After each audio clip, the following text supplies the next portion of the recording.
اللهم صل على محمد معزز دنیا دا د امتحان یو کور دی په دې کې د الله رب الجلال د طرفه قسم امتحانات راځي بعد امتحان د هغې تعلق د کموالي نفسونو سره وي چې د هغې نه علما تعبیر په مرګ سره کوي چې مرګ به راځي او بعض امتحانات مختلفو صورتونو کې راځي الہ العالمین دوی ورثو ته کامیابی نصیب کړي والله دې ورثو ته صبر جمیل اجر شاباش ورونو په دې صوفي کرامو کې یو لوی صوفي دی حضرت شیخ جنیدی بغدادي رحمه الله دی وای دا مصیبتونه او تکلیفونه په دې خلقو باندې راځي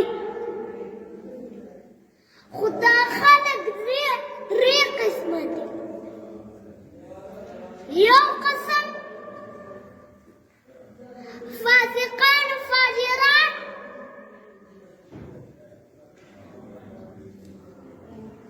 بدکاران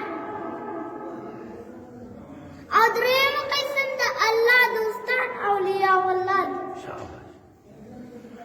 فاسقان و فاجران و بدکار باندې چې دا مصیبت او مرګ راځي دا د هغوی دپاره هلاکت او تباهي ده ځکه دوی ته شیطان النفس دا وایي زه نن به خدای راجي کړم سبا به یې راجي کړم کال پس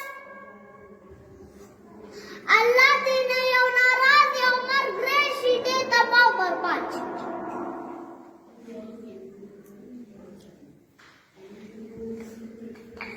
موسی علیه السلام الله ته عرض کړ وای الله قسمه قسم امتحانات راولي الله ورته وی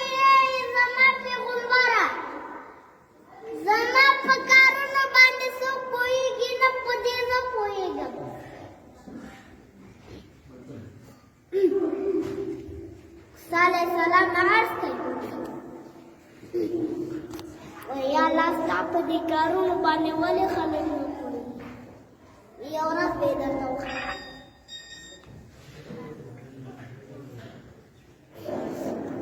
موسی علیه السلام په یو سفر روان دی یو ځای کې دمه کوي شنه باغچه ده سیمان پکې راوړي دا ورسره خوا کې چینه ده اوږد بدن موسی علیه السلام کړی چرنده مې وکړه اوبه یې وڅښلې سخته ګرمي ده راغی د یو ونې لاندې څادر پورته ده د الله په ذکر کې مشغول لږ وروستو یو نوجوان راغی اس باندې سور دی توره ورسره ده انتهایی په تیزۍ روان دی چې ناڅاپه یې په چینه باندې نظر شه د اس نه راښکته شه زر یې اوبه وڅښلې چې په جلسې سره اس ته خطا نو د جملې پیسې وغورځېدې پیسو ته خیال نه شو په تیزۍ لاندې